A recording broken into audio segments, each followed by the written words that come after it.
I tell young people, I say, the devil just needs to succeed in making you marry the wrong person, then your destiny is finished. What God told me in my season of waiting is that He told me at the point, He said, Omotolani, this generation does not seek my will again. They do not seek my perfect will. But by the reason of the things I will do to you, they will know that it's space to seek my perfect will. I met some people that were also single, and I knew that there were a lot of single men that really are lazy. They're looking for women that seem established, that they can prey upon and lord everything over you without them bringing anything to the table, not even adding value to your life. So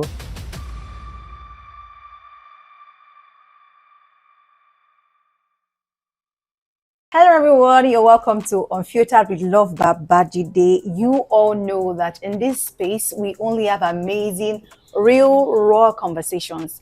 Every single time we gather together to unpack the truth that can help all of us become better persons. And guess what? Today is a special day because this is the grand finale of the season 1 of this particular podcast. And very soon we're moving to the season 2. However, when we were preparing, we said to ourselves that we must not end this season without you hearing a particular story. So sit back and let's get right into the video.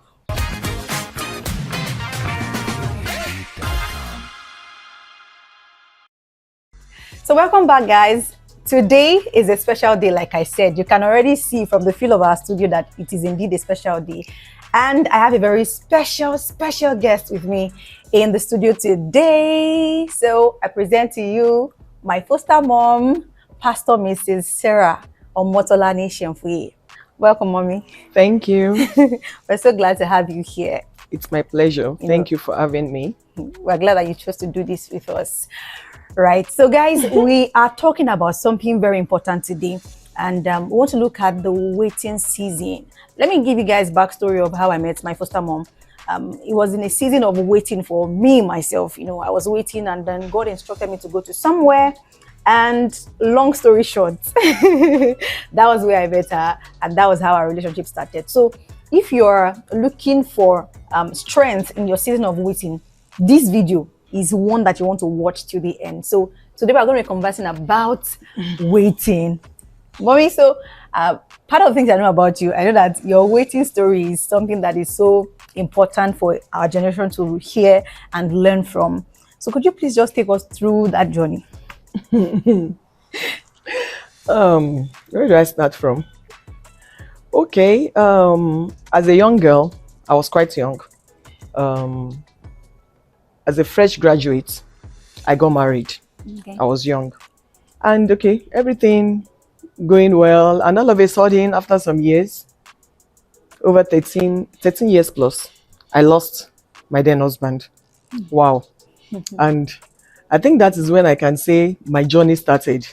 Because during the period that I was married as a young person, there was no need to wait, because from the university, what a lot of people say, I've finished school many years and nothing has happened. They've been waiting. I had no reason to. From the university, after graduation, I just got married. So it was easy. So I think that was when I was bereaved, that I lost my then husband, that the waiting process started for me. That was when my own experience started. Wow. Okay. So it was when I actually got the experience of what the young people of nowadays, the young adults, people of marriageable age that are not yet married. That was when I actually got the experience of what they are going through. You understand? So, and I know that it was, would I say it was orchestrated by God, or, well, God knows everything. As a child of God, there's nothing that happens to you without God knowing it. So if God permitted it, it is for a purpose. So I believe that God permitted it for a purpose. And when some things happen to you as a human being, even as children of God, there are times that you ask God, God, why did this happen? And you never get an answer. That was just my... So because when it happened, I was like, God, what happened? What just happened? Why did this happen? Because everything was, coming from a background of where there was actually no... People don't marry properly. Okay? there was no example of marriage around me, you understand?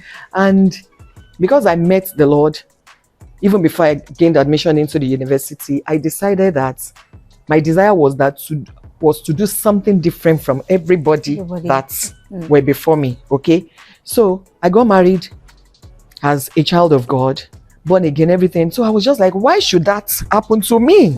Do you understand? Why should I be the one to experience that? So it was so painful, but I asked God. All he told me was just to move on, look ahead, and a new journey started in my life. And that season that I thought it was going to be a short season, it was just like pressing pause, then the play would just continue. And the pause lasted for over 7 years.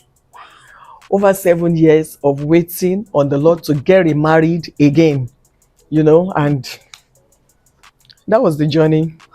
I thought it was going to be like, 2 years, maximum of 2 years, even because even when it happened, men started coming even 1 year before 1 year in my new state. Men started coming, but then I got to know that there are men and there are men. I met, like I always tell people, I met the good, the bad, and the ugly. And the ugly. I met all category of people. Do you understand? And at the point it was just like, God. I just said, God. It happened in 2013. I was bereaved in 2013, and at first it was just like, who will marry me? Because looking at my situation, being married for over 13 years, never had a child, and knowing that there was actually nothing wrong with me medically, but that how many men would I be able to tell that story and would believe that if nothing was wrong with you, right? And so I was just looking at it as in, I think this is the end of the journey, actually, that I don't think any man would want to marry me. That was what I thought, until God started sending people to me that, you know what, I'm going to do this, I'm going to do that, this is where God is taking you. At the point I was not even listening to anybody, just be saying your own, and I'll just be looking at you, because I was just like, looking at you, God, are you cruel to me? Why did you even allow that to happen in the first place? So at the point, for the space of almost like 3 months, I didn't speak to God. Not that I was quarreling with God, but I was not just praying. I didn't know what to pray about. It was so heart-rendering that, God, why? Yeah, and I didn't hear anything. So when I got tired, I was just like, God, I've not heard anything from you. It's been a long time. God, please speak to me. No, you have to just speak to me. No, you just have to say something. And I remember penning it down in my journal that, Lord, I know I've not been speaking to you, but really, I need to just hear something from you. You understand? But all I can say is that even during those moments of silence, God was there.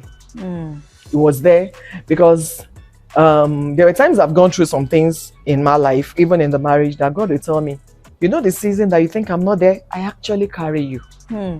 I'm carrying you when you cannot find my footstep. I actually, when it seems it's the only footprints you can see is just the footprints of a person, I carried you. Okay, so I knew that even in that moment that God carried me. He was carrying me. It seems everything was silence. I was hearing the voice of men, some of them claiming that God told them this, God telling them that. But I just knew that God was there, even in my silence, even in my bereavement and all that. There were times I just cry, as in. Okay, so when men started coming, I was just like, I started meeting different people. Hey, I need God. Hey, this is going to be trouble if you don't help me. And before you know it, some people started matchmaking me with different people. Wow. Now I was just like, really? Seriously? Hey. Okay, and all manner of people were coming also. I just went to God and said, Father, you know what? You just have to help me. This level we are, you just have to help me. That although my first marriage ended like that, so even though I asked you, I knew I asked him, and okay, he saw me through one way or the other. That's another story for another day. And I said, you know what? On this journey again, I am willing to go with you if you can lead me. All I need is that you lead me. I don't want to make a mistake. I knew that I came from a background I came from the other religion. Okay, and I saw how my cousins, even my aunties, I saw there was no marriage. So I didn't really see an example of a marriage, but I wanted something different. As a child of God, I said, God, I don't want to join the bandwagon of people that don't have marriages. God, I need you to help me again. On this journey, I want to go with you if you are willing to help me. I just need your perfect will. Not even permissible. I need your perfect will to be done. And God told me, you know what? I am going to help you. If it remains a little for you to enter into the wrong marriage, I will scatter it. Oh my God. I took that word to the bank. I banged on that word. That if it remains a little, I knew that God was not going to allow it. So different people were coming, and some people wanted to marry me because they felt that, some people were pastors and like, she would help me in ministry. Some people, she's doing well, she can get. There was even somebody that told, oh my God. There was somebody that wanted to, oh God, I met a lot of people. There was somebody that said, I can't wait to move into your house. I was like, really? I remember that story. Into my house. I was just like, it's not supposed to be the other way around. Who is marrying who? He said, I will take you. I will take you with your car. I'll drop in the office in the morning. I'll just be so you go back home and sleep. While I go to work, I was just like, it's like we have not reached where we are going. He even told me at a point in time and said, God is going to tell you to sell your property and give it to me so that I go and start my business. I say, yeah, God told you. Thank God that I have that God too. Let me go and confirm. Are you serious right now? I just told my prayer partner, I said, you know what? We are not there yet. This place, no. Wow. And that relationship ended. That was just an example of different people that I met. And I also met people that, but the thing, I had a resolve. During the waiting, I knew as a child of God what the standard should be for a child of God. So I knew that I wasn't going to marry somebody that is divorced. Because the Bible says God hates divorce. I hate divorce. The Bible said it. Okay, I hate separation. A man putting his wife away. That's in the book of Malachi. So I knew that I wasn't going there. I wasn't ready to do anything that would disconnect me from God. Because there are some things that you do as a child of God that would actually disconnect you from God. Okay, if it is not in line with the standard of God, and we should know that as children of God. So I said I wasn't going to marry anybody that is divorced, no matter what the story is. Okay, so I met some good men that were divorced, but I said, you know what? After telling their story, you know what? I am not judging you, but me, I am not going there. So some of those people, home and abroad. Okay, I met some people that were also single. And I knew that there were a lot of single men that really are lazy. They are looking for women that seem established, that they can prey upon and lord everything over you without them bringing anything to the table, not even adding value to your life. So I knew that God is going to help me to be able. One of them is the one I mentioned. Okay, so I knew that I wasn't going to marry somebody separated, somebody divorced. Okay, the person would either be single or widowed. Okay, so I sat with that one and I told God, this or nothing. And I knew that because I know I have to honor God, okay, in the process. So, and that was it. I met different kind of people. Wow. It's a whole lot. It's a whole lot. A whole lot. Yes. And I just want us to unpack it bit by bit. Okay. Now, I want to ask, were there emotions that you felt in that season of waiting? Because there are people who are currently waiting to be married. Some are waiting to get a job. Some are waiting for clarity. And we all, at a point in time or the other, we are waiting for one thing or the other. So, but in your case, what were the emotions like? The kind of emotions that you felt in that phase? I can say I have mixed emotions. Okay. The emotion of, especially because I was married before, being married before and you still see the people that still add their spouses and you are in church with them, you're in programs, maybe programs you used to attend together before, all of a sudden you cannot attend that program again with them, okay? And also maybe some people looking down on you at the point looking, you know, it's a lot, okay? But I was not actually allowing those things to get to me. So there were times that I had my low moments. I had my low moments. There are times I cry, but not in the face of it. Nobody saw that part of me. It was always between me and God, as in, God, why now? Why this? And why? Time is going and all that. Because when he gave me that promise, it was actually 2014, that if it remains a little, I am going to. If it remains a little for you to get into the wrong marriage, I'm going to change. So, I'm just like, Lord God, this is 2015, this is 2016, what is happening? And all that. So, but along the line, even in those periods, he started telling me about my husband, that the man I'm bringing to you is going to be this, is going to be that. He started giving me guidelines, and he would tell me, write it down. So I was documenting everything he was telling me. So anytime I feel low, you just come. After some time, after I have cried, I wipe my tears, I still know that you are God, and there's no way I'm going to. I have no alternative with you, okay? And it just comes to comfort me by telling me who is preparing. You know, those things were giving me hope.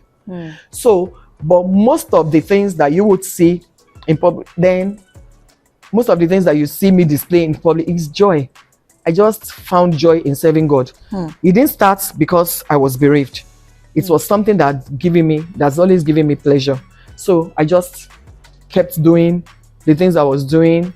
I was the leader in church. I was doing all the things that my hands could find to do diligently.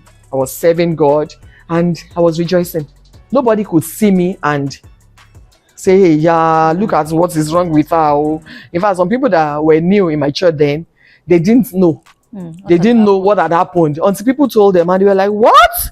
That you just carry on as if nothing happened. I just knew it was the grace of God. And why did that happen? There was a time when that thing just happened, when I was just bereaved, that a friend of mine, she was speaking out loud. She didn't know.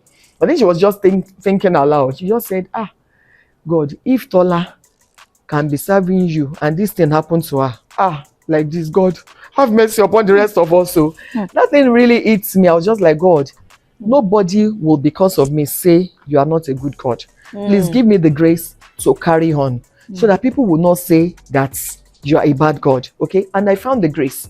So the Bible says that the joy of the Lord is your strength. I had joy. I was somebody that loves to worship and praise God. In my private time, I praise God a lot. Okay. And those things were giving me joy. The words that was telling me, the words that was giving me, the things was telling me, okay, about my future, even in bits, were giving me a kind of hope. So I didn't allow the devil to rain on my parade, so to speak. So I just carry on with those things. They were giving me comfort and all that. You never see me and say, oh, something happened to her, or yeah, that somebody come and put hand on my shoulder. I didn't allow that. Okay. So I just made sure that I was busy doing the things I love doing, which is serving God. I was heading departments then. In the course of it too, I started the Joyful Girls Club. Okay, I started the Joyful Girls Club in Abuja then, and we're doing well. So seeing the children, seeing those girls and everybody around me just get better was giving me pleasure. Okay, so I didn't allow the emotion to overcome me. Yeah. Thank you very much, Ma. That's a powerful one. So you mentioned quite a number of things that helped you in that phase. I would like you to just mention more. What are the things or people? Were there people that helped you in that season? Were there things that you did aside? You mentioned serving God and being joyful. Aside those two things, were there people and things that helped you in that phase? There were people. As human beings, actually, we need people. We need people, especially in some low moments. That's why nobody can be an island. Okay, thank God for the people that God sets me around. I'm actually grateful for them. Okay, people that held my hands, people that even if I'm not saying anything, they could feel my emotions. Thank God for my then senior pastor, Reverend Babajide. Okay, there were people I could It was somebody I could just go to after service. I would just go. When everybody had almost left the church, it's only few leaders that are around. I'll just go and sit in front of him. I know I will be talking. Okay, there are times he could see through me, and there are times when he just wants to give me, keep me in high spirit. Say, Tola, how many people are smiling at you? I say, how many people? Oh, I know where it's going. You understand? But they were there, and they would always pray for me, and I know that even in secret, he prays for me. Then I have my mother in the Lord too, my foster mother, Reverend Mrs. Ibukondu Shote. Okay, she would always give me comfort, call me and say, Tola, we have to pray together. Every Sunday we pray together. She'll be praying for me, even knowing that I was still waiting to get remarried. She'll be praying ahead even for my children. That Tola, you're going to do this. You're going to carry your children. You are going to do this. Okay, so those people are around and friends of like minds. Okay, who were sensitive and just good people were around me, children of God, because I don't know how to do. I don't really have friends outside the church. Okay, so those people actually were around me, holding my hands, holding me in prayers. And some people would just say, even in church, people that were not as close, they just say, Tola, we are praying for you. Okay, Tola, we are praying for you. Okay, people like that. So, and just knowing that you have people praying for you, you know that, okay, on this journey, I'm not actually alone. There are people. So I have those people and families and family members. Yeah. Well, thank God. There's something that you mentioned that I feel like it's something that everybody should have, and that's friends of like minds. Friends of like minds. So if you're watching and you don't have friends of like minds, you're missing out on so many things. So, right? So I want to know. I want you to give us like 3 major lessons that phase of your life taught you. 3 major lessons that your waiting season taught you. Before we now go into the gist of how you met Daddy. Okay, so let's have you. Looking at everything that happened after the waiting season, I can say one of the lessons which everyone should learn is number 1, honor God. God said in his word that he that honors me will I honor, and he that despises me will I lightly esteem. So that is God. So one of the things I did during that time was to choose to honor God with my body, because that is one of the ways you have to honor God as a child of God. The Bible says that our bodies are temples of the living God. So I looked at it that I've been there before. I've known what sex is all about. And it got a point that I started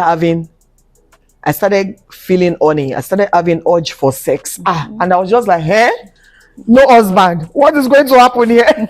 This cannot happen. I cannot even. So, after some time, it left me. It started again. I called my prayer partner. Come on, something is happening. What is happening? That's the way my body is really. Hey, we prayed though. When it happened again, I just called God to a conference. Daddy, sit down. This matter, there's something we have to do about it, because I cannot start doing that, God. And I just said, God, please, I cannot be unfaithful to you. Right now, this is not the time for me. I cannot. Can you just give me the strength to, can you just take away the urges? I dedicate my body. I was really serious. I said, I dedicate my body to you again until I get married. I dedicate my body to you. I will not defile this temple. I don't wish to. I don't desire to. I turn my body over to you and every sexual desire. Lord, I give it to you. Just take away these feelings so that it doesn't happen again. So that there's no temptation, there's nothing. So I chose God, okay, over that emotions. And after that prayer, actually, it left me. But one thing I was doing was I was staying away from anything that will arouse me sexually. I wasn't watching movies, sexually motivated movies, reading novels that are, that have all those undertone, all those things. I was staying away, because if you say you want to stay away, you want to stay pure and chaste, and you watch all these things, you know when you fall into temptation. So I stayed away from that. And anyone that comes around as a man that says, okay, even if we were thinking that, okay, maybe this thing will work, okay, some of the suitors then, Once I know that, see, I cannot marry this person, I don't allow you to stay around me for too long. Oh, I don't allow you to stay around me for too long. So once you're not doing, hey, don't let reconsider. Before you say reconsider, I have blocked you from every platform. Really? So that you don't disturb me, of course.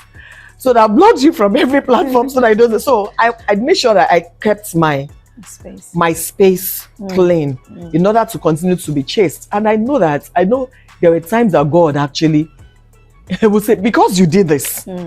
Because when we honor our father, he feels honored. Okay, that is our God. Okay, so he will say, because you have done this, what I'm going to do for you, people will marvel. Okay, God likes it when you actually chose to honor him. That is fair. So what I will say is, in the period of waiting, every person waiting on the Lord should prepare to honor God by keeping yourself chaste. Okay, keep yourself chaste, free of immorality. So that you will not even break the connection between you and the Lord, so that you'll be hearing, because you'll be hearing from him. Your connection to heaven will not be broken. That is God. Okay, because the Bible made us to understand that God is too pure to behold iniquity. Yes. So he cannot. So keep your body, and if you honor him, the first thing I said, if you honor him, he's going to honor you. Yes. He's going to reward you with honor. That is God. Yes. And I know that he is not a promise and fail God. Yes. He actually kept that. There was a time that he was telling me that, Omatolani, I'm going to honor you. I reserve honor for you. I remember where I was when he was telling me that, and I wrote it down. And you know what? The things happening now are actually the God fulfilling his promise. Woo, glory. That is one. Another thing is, during that another lesson, yes, for people to know is that God is not a user. God is not a user of men. God is a builder and lifter of men. A lot of people serve God and they feel that, oh, I'm just serving him and there's nothing to show for it. I ask them, how are you serving him?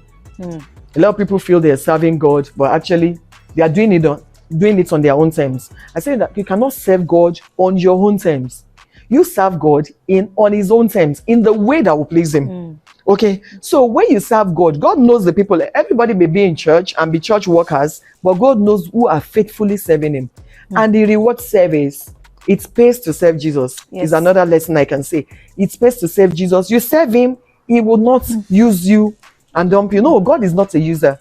He builds people and he lifts people. Those are the things I can say. Then the third one is, God does not play on words. God does not play on words. Whatever God tells you, that is what he's going to do.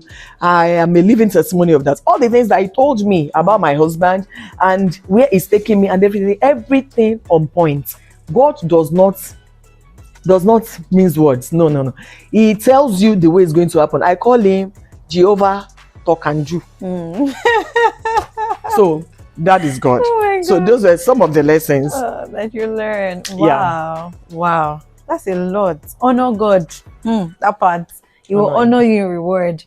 And I love the fact that you stressed that we honor God with our bodies, especially because we live in a generation where people don't want to. They are people asking questions like, okay, people that honored God, what do they have to show for it? People that what do they have to show for it? You should come and ask me. Hopefully many people get to watch this and of course learn from that. Thank you very much, Ma. That's a lot. And I want to know, were there scriptures that you held on to that were like your anchors, like your main scriptures in that season of waiting? There were many. But I can remember Job 14:14. That says, all the days of my appointed time will I wait until my change come. I knew when it was looking as if the change was not going to come, I knew that the change will come. Okay, scriptures like that gave me hope that I shall know that there is light at the end of this tunnel. Okay, and that I will get to the end of this tunnel one day. Okay, and also there was a word that God gave me in my sleep. I've been reading Romans 8, and that particular night, I just heard Romans 8:18 in my sleep. I just woke up. I carried my Bible and I saw, for I reckon that the suffering of this present time cannot be compared to the glory that will be revealed in us. I just knew God gave me that answer to know that there is a glory, even though there is that something seems like suffering. This seems like suffering because at the point it actually felt like suffering. Confession time. Okay, so that there was going to be a glory. So anytime I am low, I just remember those scriptures that this thing is not man that gave me, it was God that gave me this word, and there's a story. There's a glory to this story that is unfolding. So those were some of them. Yeah. Thank you very much. Looking back in retrospection now, can you say that there's something that you could have done better in that season of waiting? No, I cannot really place anything on it, because everything that he asked me to do at that time, God was helping me actually to just keep up in obeying him. There was a time that because I know I have ministry to teenagers, but there was a time I just left the teens church that I've been for, and the Lord was saying, go back to that teens church. At that time, because I left, they had even given new leaders and all that. I was just like, I was just facing my assignment as home care director, house fellowship director. Yeah, but God said, you know what? Go back to that teens church. You sit there. Even if nobody's giving you anything to do, sit there. So some of those instructions, God helped me to keep them. Okay, because I knew that it was in my best interest to just cooperate with God, so that I don't stay longer than necessary in the journey of wilderness. So far so good. I cannot remember anything that I should have done better. Okay, that's fine. So I want us to talk about the season when God now decided to honor his word. What was that season like? Because we have talked about the waiting part where you had to wait and the lessons that you have learned while waiting. Now, when God decided to show up and come through, what was that season like for you? Psalm 126 says, when the Lord turned again the captivity of Zion, we were like them that dream. Okay, it was actually like a dream, because what you've been waiting for over 7 years, going to 8 years, just suddenly. And I remember the things, one of the words that used to tell me that everything will just happen suddenly. That it will just happen. All these things that you desire, that within a twinkle of an eye, it will just happen. That you look back and seriously, you will not remember. So it actually happened like that. That by the time I was going to meet my husband, if I was a time that I said, you know what, I'm not praying again. I think I have prayed enough over this matter. I want to begin to praise God. And I was just praising God. Whenever I come back from the office, I just start praising God. Just play praise music on from my laptop. I just dance like 1 hour. I was doing that. I don't think I've done it up to 1 month, and my husband showed up. Okay, and at that time somebody had told me about him. On February 1st, I said I wasn't interested. There was a way the person presented him, and it was like, I was just like, you know what, I don't want some. I said, the person was trying to, I don't know what, maybe she didn't know me very well. So she was trying to impress me by giving me some description that was making it to look like he's one of those politicians, all those old baba. I was just like, no, I'm not a funny child. I just told the person, you know what, I am not interested. So at the point, the person, some months later, that was February, around October, the person started disturbing me. I said, hey John, excuse me, I hope there's no problem. The person hasn't gotten somebody to marry me. Why are you disturbing me in October? And the person was just like, Satola, please come and listen to me now. I cannot sleep, I cannot sleep. And the two of you did not send me to each other. But right now, I cannot sleep. Please, that was when when I now went to see the person, we now sat down and thought, that was when I even knew that it was a pastor. I said, it was a pastor. I thought you were saying that. Okay. Because I was about purpose. I know that I wasn't going to marry anyone that I have nothing to do in his life and he has nothing to do in my life, rather than I bear his name. Even at that age. Even at that age. Wow.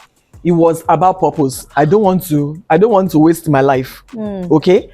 God didn't tell me I was going to be a pastor. You know, if there are some things that if God tells you ahead of now, you pick race and say, God, please, you know what, just leave me. He didn't tell me that. But then I knew that, okay, when she now told me that the person is a pastor, hey, I cool down small, as in that at least this person is a child of God. So let's see where to go from there and all that. So everything that happened, I met my husband. From the period of meeting my husband till wedding, it was 3 months. I met him January 13. Okay, we spoke on phone once, the introduction, and we met physically January 13, and we got married April 14. 3 months, guys. 3 months. April 14 and 15, so wow. 3 months. So that is to tell you that when God is ready, God is ready. When He's not ready, you cannot put you cannot put God in a box. You cannot rush God. God does not use our wristwatch. He's not working according to our time. He will do His own thing at His own pace. At the right time He has appointed. So which was what He did. So to everybody, I was not only the one that it actually felt like a dream. Everybody thought, what's happening? What's happening? And just like that, so some people were even surprised. When did she start cutting? They just heard about wedding. Satola, you didn't tell us. I say, yeah. And I told the people they call. Because we were just like, how come we didn't even know? All of a sudden, everything just happened. And because when you know, because I know God had given me guidelines that this is how you're going to know. So during those waiting period, anytime that anybody approaches me and I want to pray about, God will say, does it fit into the guidelines I gave you? I gave you these guidelines so that when the person comes, you will know that this is the person. So when my husband came, when he met me, when we met physically and we started talking, I started taking my box. I started taking. It was even wasn't it that he knows that there is like 40% of my. I said I don't know yet. He said go and pray about it. I said I'm not praying about it. I have prayed. All I know now, all I need now is confirmation. And I was taking my box and at the point I said, God, even though this man fits into all the boxes, but what is it? What am I doing in his life? Why is he coming into my life? What are the things? And he told me, this is going to happen. This is going to happen. And he told me about him. Then I said, God, let's go there. So, wow, thank you so much, man. That was succinct and profound at the same time, because looking at how you eventually were able to recognize that he is your husband, it shows that God can actually speak to us ahead of time, and then we can have those things down. It means when God is speaking to us now, we don't just hear. We have to put it down and, of course, walk according to that plan that God has given to us. Now, I want you to please give a word of encouragement to people, but I want to do it in two phases. Now, to people who are single and are waiting on God, and they are not so elderly, and also people who are elderly and are still waiting on God. So what word of encouragement do you have for people who are single and are quite young, in below 30, and also people who are quite elderly? Okay, the advice would just be from some of the experiences I've said. Number one, honor God. From my experiences with young people, what I've seen, there's people of marriageable age, many of them actually, they don't take chastity, they take chastity for granted. Many people don't, even though they claim to be Christians, children of God, a lot of people really do not care. They do things like the people of the world. They can do anything with their temple. Some of them have boyfriends they sleep with. I said, and you want to have a good man. God doesn't do that. I said, look at yourself. Something during Flourishing Family, I've done this several times. So I said, God, look at it. You have a child. You've raised him or her very, very well. You are sure that this one is a total package. You've done all you did. Then you now give him or her to somebody that does not care about life, that has wasted her life, that does not care. Will you do that to your son? I said you won't. I said the same way with God. I said in the kingdom, in the Christendom, there are different children, though. There are many children, many people that call themselves children of God. But the thing is, God knows the people that are His, and God knew that He will not give His well-packaged children that He has, children that He had sown so much in, children that have kept themselves, children that are chaste, children that have values. He will not cast them to swine. So I say, come. So if you need a good man, don't think that you will live your life anyhow and you expect a good man to suddenly come. No, God will not do that. God will not do that. He will give you somebody. You would have somebody, not him giving you, but you'd have somebody that is actually like you. Okay, so I tell people, one of the ways, if you're waiting on God, honor God. Decide to honor God with your body, because that is lacking in this generation. Even among so-called Christians. I said, you can't eat your cake and have it. You cannot mess up your life. You cannot want to live your life anyhow. Then you want to have the best. No. God is not unjust. He will not carry a good man. He will not give a good man to you. Okay? Because there are some people, if you think that it is difficult for you to keep yourself chaste, God will show you examples of people many people that are still keeping themselves chaste. I want to have it better than them. No, you can't. So one of the ways I tell them, keep yourself pure. Then number 2, find your purpose. Find purpose before finding marriage. Seek what your purpose is. Ask God, what is my purpose in life? Because no one is born by mistake. Even though some people say, some parents will say, this child is a mistake. There's nothing like that. There's no mistake before God. God has a plan for every child. So I say, okay, so you should seek purpose before seeking marriage. Because if you don't know your purpose, it means that you can fall for just anyone. I met a lot of people, and I know that one way or the other, even as God has not told me I'm going to be a pastor, I just know that this one cannot help me to fulfill even the purpose I knew. Okay, that this one cannot add value to me without even God confirming it. Then I just know that this one, we are not going in the same direction. Because if you don't know your purpose, it means anybody can come to you. Anybody can come to you. And you know what? I tell young people, I say, the devil just needs to succeed in making you marry the wrong person, then your destiny is finished.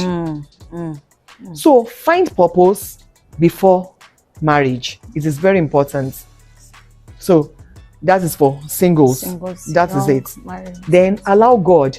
What God told me, allow the will of God. What God told me in my season of waiting is that He told me at the point, said, Omotolani, this generation does not seek my will again. They do not seek my perfect will. But by the reason of the things I will do to you, they will know that it's space to seek my perfect will. A lot of people just feel that, all those things, it's old school. It sounds like Old Testament King James version. That's seeking the perfect will of God. What is that? If I see this person, I can marry the person. I like him. We are compatible. Those compatibility and all the things that the world has called it. A lot of people, that is what they're using, and that's why marriages are breaking now, even in church, and it's so sad. Okay, people don't want to seek. They don't want to find out from God, as in, God, what do you want from me? What is it? I told you, even after God had told me that, okay, this is my husband, He has confirmed that this is I still had to ask God, what is that specific things? What are those specific things that I'm going to do in the life of this man? And He told me. And He said, you know what? Doing this thing, if anything happens, call me Oromonishe Fayati. I'm the one sending you and I back you up. That is God. Because I am in the will. I am in His perfect will. It is not going on a frolic of my own. Okay? So some people's maybe people that didn't know me before, now when I just newly got married to my husband, people will be hey, now I'm going to marry a rich man. It wasn't about that. But I told them that man, I had turned him down before, not even when I didn't even, okay, because it wasn't all about wealth or riches for me. It is about purpose. It is about somebody that would help me to fulfill the purpose of God. Do you understand? So it's important to find purpose, okay? And before you find a partner. So, Mommy, thank you very much, ma. While you were talking the other time, you talked about God-given or people meeting their own kind of person. Like, for example, if you're a lady, you have not lived your life well, when you want to get married, you may not end up marrying the right person.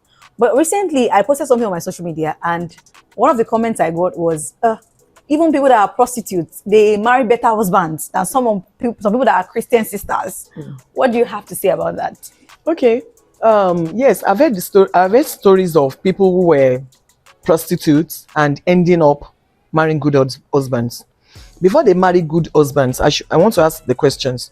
Before they got married, were their lives changed? Were they did they know Jesus? Did they know God along the line?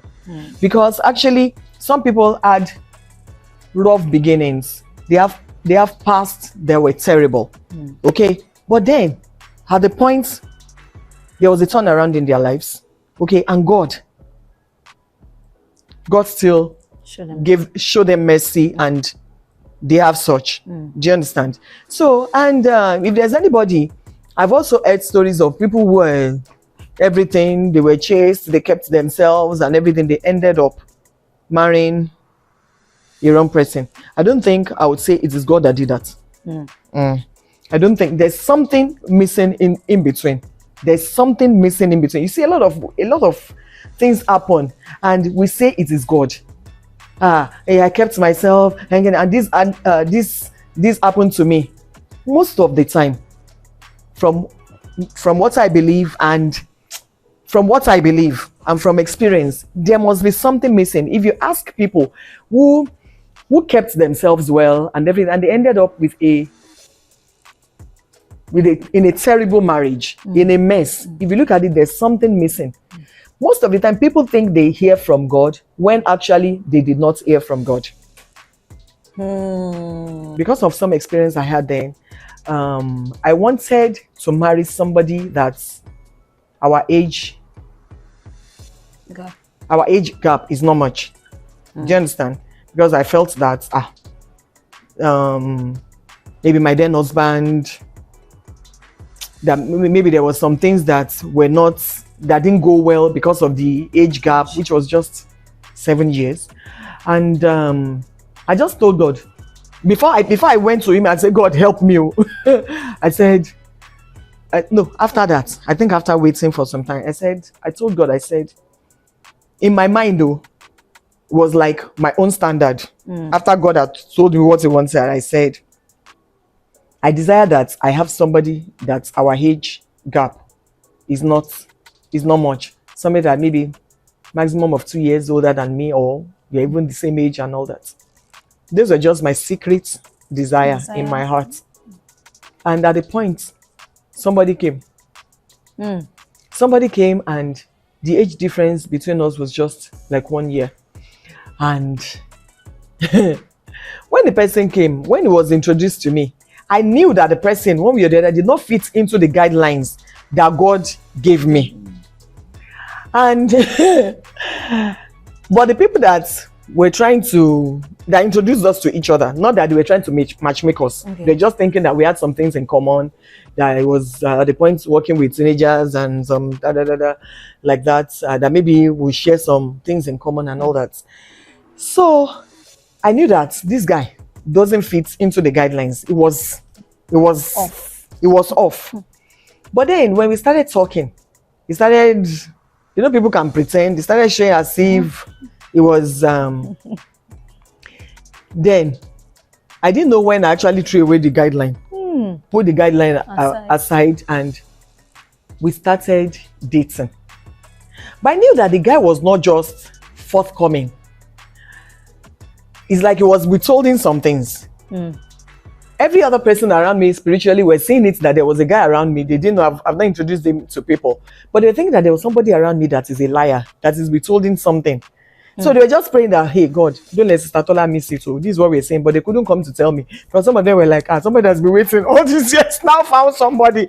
Are we not the ones that to come and say something? So at the point, it was as if I was already seeing myself in the marriage. The guy was nothing. I was even giving him my money. In fact, he still owes me money. We should go and look for him. You can pay the money to our account if you watch this. So at the point I was seeing myself in the mind. I was stooping low, actually. Because anybody that says will just be like, Tola, are you okay? I say, what? Do you understand? But the guy was speaking good English and all that. I thought it was. But I saw myself going along. Do you know what? There was a time, based on some conversation with me and God, and looking as in God, like and all those things like that. It was as if God, if I was ready, if the guy, if not for the mercy of God, that the point that if the guy had just come along, if he had released himself, I could have married the guy and God would have been looking at me. Did he speak to me about who I was going to get married? Yes. He did. He gave me guidelines. Did the guy fit into it? No. But at a point, I was feeling that, this thing is getting too long. And this person came, and there was a time I just forgot about the guideline. If not for the mercy of God, the time that God opened my eyes, and I went to the guy saying, why am I? It was as if I was even forcing myself on the guy. So he had nothing to offer me, but because he was just pretending to be who he was not, I was almost entering into that wrong marriage. But because of what he had promised me, and by mercy, because my eyes, in fact, my senior pastor, I think, God bless Reverend Oluodola, he played a role in this.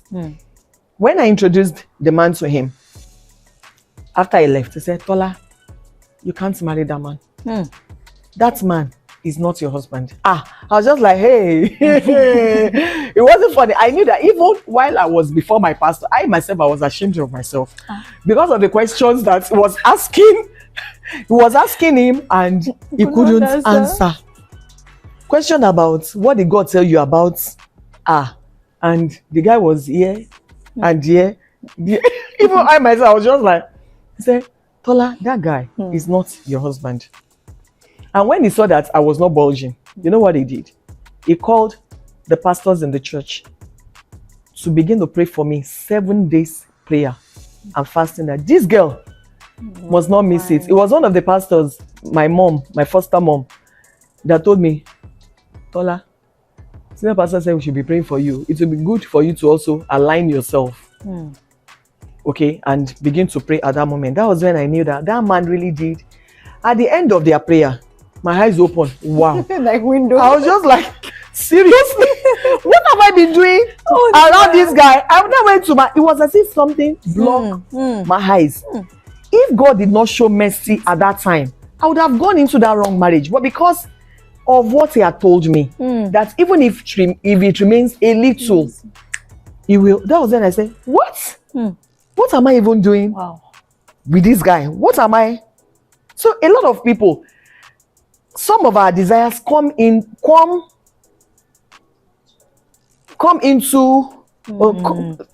the mix, and you think that it is God.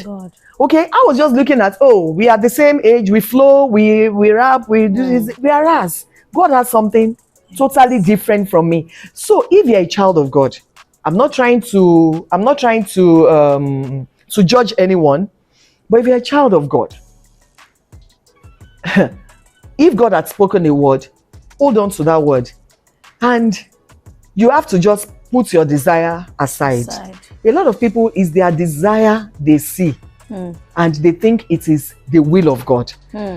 When you are coming, when you're in your waiting season and you want God to actually give you his will, you set your desire totally aside. I know that if God had not shown mercy, I would have gone with that guy. I would have entered into that wrong marriage, and it would be as if God did not fulfill his promise. It will be as if God did not speak to me. But did he speak or not? He did. But at the point, my desire just took me off tangent. Do you understand? So I believe anyone that made a mistake has a child of God.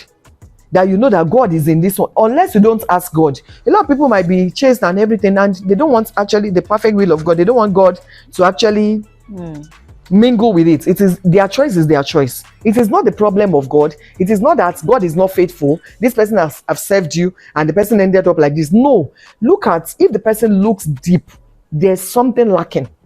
Thank you, ma. There's something that has gone wrong. It cannot be God. Thank you, ma. Thank you very much, ma. A quick question would be, do you think that the knowledge gap has a role to play in this? I mean, people who are chaste and all ending up with the wrong person. Do you also feel like a knowledge gap, ignorance in certain areas of making the right choice could be a factor? Yeah, it could be. It could be. And some of these things I told you, actually, they were my personal experiences. Based on my relationship with God. One-on-one relationship. That's I tell people, a lot of the reason why a lot of people in this generation actually they make that mistake is a lot of people don't know God for themselves. It is what their pastors say it is. We can learn from our pastors, but you need a personal relationship with God, whereby you know God one-on-one. I always tell people, know God for yourself. And can I chip this in? One of the things that made me to go that route with that guy was because a prophet at a point told me that's my husband. So I was like, that's my husband. This guy doesn't fit into what God told me personally. But because he said it, and it was somebody I respected, I was going about something in me just did that. This guy is not. And because the prophet said it and I didn't want to make a mistake, it was as if. But thank God also, one of the things that played a role were the things that God told me, the guidelines. So while people were praying, the people that connected us together were praying, Siva, Tola has finally seen the way they are praying, and the guy is just here and there doing this and that. I was saying, God, if this man is not the man that you told me will be this, that you told me will be this, I started listing out those things. God, I don't want to. God, I don't want to. I don't want to go on. God, I don't want a look like him. I want the real person. If this person is not the person that is this, that you told me will be this, that you told me will be this, that you told me is this, God, I am not interested. Those were the things that saved me. Do you understand? So the knowledge is having a knowledge of God developed through your personal relationship, one-on-one, so that you can hear God for yourself. So that it is not a prophet telling you or any other person telling you. I think that is, thank you. That's what saved me. Thank you very much, ma.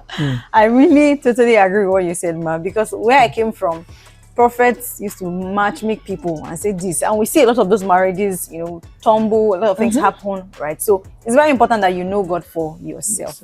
I want to throw a question. Throw it. And so would you encourage this generation to marry for money or for love? We had a Vox Pop one time like that. And I'm throwing this question because of your last statement when you said it wasn't about the money for you. Now, in this generation now, would you rather say that people should marry for money or for love?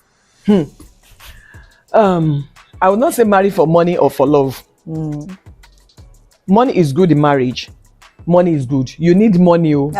You need money. Yes. And love is good. Don't marry someone that you don't love, that there's no connection. And you'd ask me that, did I know whether I love my husband or anything? The thing is, if God is in it, everything will be a total package. I didn't marry my husband for neither of the two.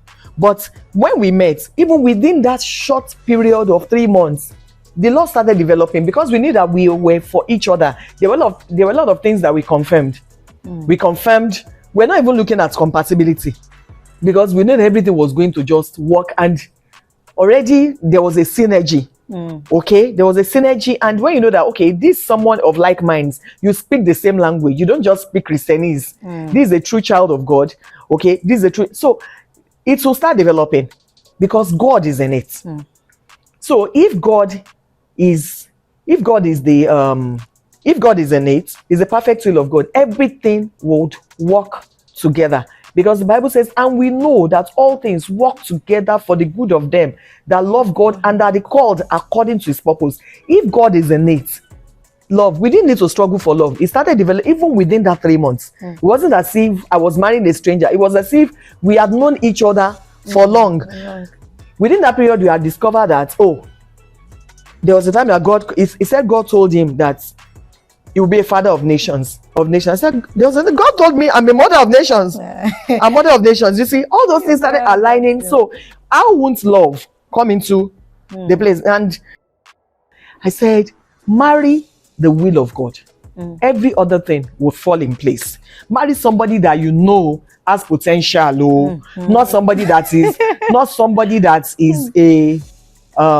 that is a lazy man, like the uncle that said, I'll go and sell my property and give him the money. Marry people that you know that, okay, this person, okay, is hardworking. He may not be there yet, but he has potentials. Okay, all right, and every other thing, the love. If you love each other, it will be when it's not an arranged marriage. The love would come. You will know. You will see when there will be this synergy, this connection, this emotional connection between the two of you. It won't take long. That is it. So thank you, Ma. Yeah. Thank you very much, Ma. So it means that in case you are with somebody that does not have money yet, make sure that he has potentials. If he has potentials, it's only a matter of time. Those things will come. The one thing I learned while reading a book is that when you are somebody of great value, the things that other people chase, they will start chasing you. So money itself will chase you when you become that person of value. All right. Thank you so much, Ma. It's been a long ride this beautiful day. And we've learned a lot. I personally have some further questions I would like to ask her. But if you want us to bring mommy again, better drop it in the comment section so that we can come back again and get more juice, so that we can grow in knowledge too. It's been an amazing time. Thank you so much, Ma, for sharing your time with us and for blessing our generation with this wealth of knowledge of yours. God will continue to keep you and bless you in the name of Jesus. Amen. Okay, guys, so we've come to the end of this particular episode and also the end of this particular season. Of course, I told you that you're going to hear a story that is worth it. I really do hope that this is worth your time. So we're going to come back with the season 2 of the podcast. And by the time we are back, we are going to come back bigger and better. If you're not engaging with all our videos before now, please do well to check out our page to engage with all the videos that we have put out here for you. And we'll be back in season 2. If you have questions, put them in the comment section. We can, ask mommy on your behalf, to get answers to your questions. And also, if you have stories to share with us, please reach out to us via the email on my Instagram page, okay? Send us a DM, send us a message. We are more than willing to give your story a platform for the world to be a blessing through it. Thank you so much. And we'll come to your timeline again. Stay unfiltered, stay real, and stay intentional. Bye.